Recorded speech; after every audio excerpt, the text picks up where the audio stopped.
भाजपा के मजबूत स्तंभ एक दौर में कहे जाने वाले दिवंगत सुशील कुमार मोदी का कार्यक्रम आगामी 5 जनवरी को होना है। ऐसे में कार्यक्रमों को लेकर के किस प्रकार की तैयारी चल रही है? सुशील मोदी उठा के रखते ना। बिहार के ही नहीं पूरे देश के एक ऐसे भारतीय जनता पार्टी के नेता थे जिन्हें अपना माने देह तक उन्होंने दान दे दिया था।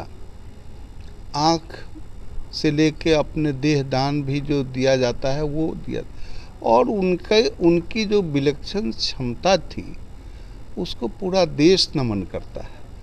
चाहे जो उनकी जानकारी थी, जो पूरे देश विदेश के बारे में जो वो बताते थे, जो डाटा पेश करते थे, वह आज के दिन में हम लोगों को दूसरे किसी से मिलना संभव नहीं लगता है। और ऐसे महान कैलाशपति मिश्र जी के मरने के बाद अगर कोई बिहार का सबल नेतृत्व करने वाला था, वह व्यक्ति सुशील कुमार मोदी था। सुशील कुमार मोदी को एक बार लोगों ने कहा कि सुरेश जी बहुत जल जमा हुआ है, चुनाव नहीं जीतेंगे, दूसरे को दिया जाए। उन्होंने एक शब्द में कहा कि सुरेश जी का टिकट काटना हमारे लिए असंभव है, समझे ना। वह जीते चाहे हारे, टिकट उन्हीं को मिलेगा। ऐसा बोलने वाला आदमी दूसरा कोई नहीं हमको मिला जो ये बोले कि हारे चाहे जीते। लेकिन सुरेश जी का जो पार्टी में कंट्रीब्यूशन है, जो पार्टी के संस्थापक रहे हैं, जिन्होंने उत्तर बिहार में पार्टी को एस्टैब्लिश किया अपने खून पसीना पैसे से, उस व्यक्ति का टिकट काटना भाजपा के लिए और हमारे लिए असंभव है, नहीं कटेगा। इसलिए आप यहाँ से जाएं, इस पर कोई मैं चर्चा आपसे नहीं करूँगा। ऐसे व्यक्ति को कितना नमन किया जाए, कितनी उनकी योजनाओं को, उनके विचार को कितना लोगों में विकसित किया जाए। हम समझते हैं कि सुशील जी का जन्म दिवस मुजफ्फरपुर के सभी कोने से लोग गाड़ी सवारी अपना कर के 5 तारीख को श्री कृष्ण मेमोरियल सभागार में उपस्थित होंगे और भारी भीड़ के साथ उनका सम्मान, हमारा देश, हमारा बिहार का सम्मान होगा, भारतीय जनता पार्टी का सम्मान होगा, ऐसा मेरा विश्वास है। एक अहम सवाल, उसी दिन बिहार के मुखिया नीतीश कुमार जी का भी मुजफ्फरपुर में आगमन है, जो कि विगत उनका आगमन जो था वो अपरिहार्य कारण से स्थगित करना पड़ा। ऐसे में दोनों कार्यक्रमों का सामंजस्य कैसे बैठ पाएगा? थोड़ा कठिन ये समय, चूँकि उनका तो जो जन्मदिन है वो बदला नहीं जा सकता है। और यहाँ भी हमारे मुख्यमंत्री जी का प्रोग्राम है, वो भी प्रोग्राम एक ऐसा प्रोग्राम है जिसमें हम सबको उपस्थिति अनिवार्य है। तो हम लोग देखेंगे, रिक्वेस्ट करेंगे कि इसका टाइमिंग थोड़ा इस तरह का हो कि हम लोग दोनों में सम्मिलित होकर के दोनों कार्यक्रम को सफल बनावें। विपक्ष लगातार हमलावर हो रही है, करे नीतीश जी हाईजैक हो गए हैं, अब तो उनके जो है 3-4 जो है रिटायर्ड अधिकारी चला रहे हैं बिहार को। देखिए, नीतीश जी कोई भी काम अधिकारी तो करता ही है। अधिकारी आखिर रखा काहे के लिए जाता है?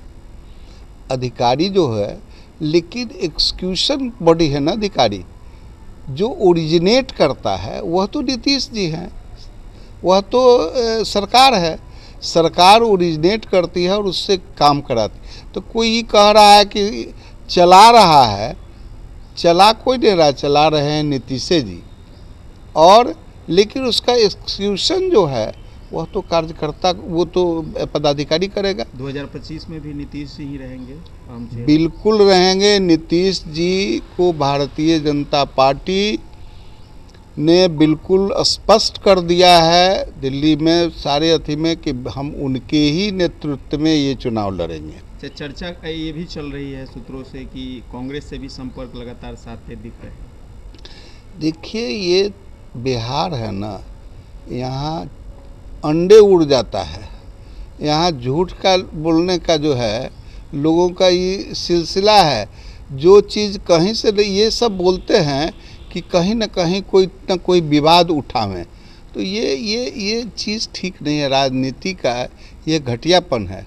नीतीश जी ने स्पष्ट कई एक मीटिंग में प्रधानमंत्री के हजारों लोगों के बीच में कहा कि मैंने 2 बार मुझसे गलती हो गई है, मैं अब ये गलती नहीं। क्या वह व्यक्ति इतना अति हो जाएगा कि वो अपनी बात से मुकर जाएंगे? ये लोगों का, अन्य पार्टी जो विपक्ष में है वो इस षड्यंत्र बनाते रहते हैं कि कुछ न कुछ झंझट होते हैं, लेकिन चट्टानी एकता एनडीए का मजबूत है। 25 में चुनाव होगा, नए वर्ष में नई सरकार बनेगी और विकसित बिहार बनाने का जो सपना है वह नीतीश जी के नेतृत्व में एनडीए पूरा करेगा। अच्छा मंत्री जी, एक अहम सवाल, 2025 विधानसभा चुनाव क्या लग रहा है समय पे हो जाएगा, या जो अटकलें चल रही है कि समय से पहले भी चुनाव हो सकता है? देखिए, अटकलें ही है, चुनाव समय से ही होगा। अब बाकी कितना है? 24 तो समाप्त हो गया। अब तो चुनाव की तैयारी में तो 2-4-6 महीना। देखिए, संगठन इस बार बहुत मजबूती से, आप देखिए कि इनका विकास यात्रा जो चल रहा है, यह विकास यात्रा काहे के लिए चल रहा है कि एक एक काम जो नहीं हुआ है समय से, या जिसमें किसी तरह का कोई शिकायत आई है, उसको दूर किया जाए। तो ये सब जो सभी जिला में उनका भ्रमण चलेगा, इससे उस काम की समीक्षा होगी, कमी बेसी फिर उसको किया जाएगा, पूरा किया जाएगा। तो ये सब टाइम लगेगा, और ये सब टाइम लगते लगते होते हवाते जो है सो सरकार अपने समय से चुनाव कराएगी। बिफोर कराने का कोई मकसद नहीं है, समझे, कोई ज़रूरी नहीं है। अच्छा, अंतिम और अहम सवाल आपसे, आपकी तैयारी नगर विधानसभा मुजफ्फरपुर के लिए किस प्रकार की हो रही है?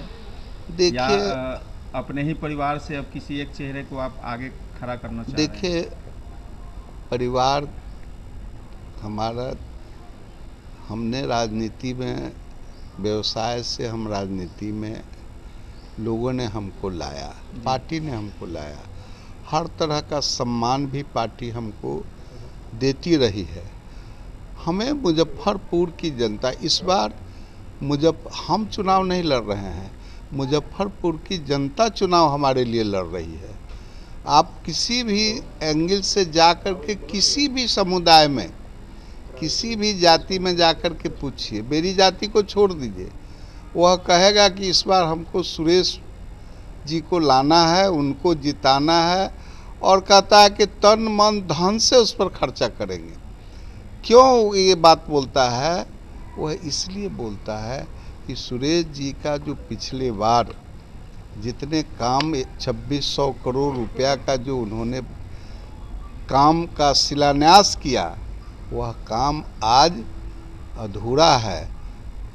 और मुजफ्फरपुर, विकसित मुजफ्फरपुर बनाने का, अगर कोई, आप ही लोग जब शपथ ग्रहण हम किए थे तो मीडिया ने क्या कहा, लिखा, एक ईमानदार छवि का व्यक्ति मुजफ्फरपुर का विधायक शपथ ग्रहण कर रहा है। यह श्रेय मीडिया ने सिंगल सुरेश शर्मा को दिया था कि ईमानदार छवि, वह ईमानदारी से मुजफ्फरपुर विकसित कैसे होगा। आज देखिए, मुजफ्फरपुर, ग्रेटर मुजफ्फरपुर बनाया गया, डायरेक्ट चुनाव हमने लाया, मेट्रो उस समय था, मेट्रो पटना मैंने लाया, अब मेट्रो यहाँ का हो रहा है, हवाई अड्डे की बात हो रही है, अब 74 वार्ड का मुजफ्फरपुर बनने वाला है। ये काम करने की क्षमता कई आदमी में है, बताइए? ये काम जो हमारी सोच थी, क्योंकि यानी आपने जो स्ट्रैटेजी बनाई, जो लकीर खींची, उसी लकीर पे सभी रेंग रहे हैं। वही लकीर इस मुजफ्फरपुर की जनता के लिए उनका मुद्दा है, और इसीलिए ये चुनाव जनता लड़ रही है। यानी आप स्पष्ट कर चुके हैं कि मैं ही चुनाव लड़ूंगा। स्पष्ट जनता कर चुकी है कि सुरेश बाबू को हम चुनाव लड़ाएंगे, इसलिए हमने कह दिया है कि जनता जब बोल दी है, एक एक 400 न्योता पुरने गए, इसमें यही बात आया, इसलिए हर कीमत पर सुरेश बाबू जनता के लिए खड़े हैं और जनता के आह्वान पर सुरेश शर्मा चुनाव लड़ेंगे।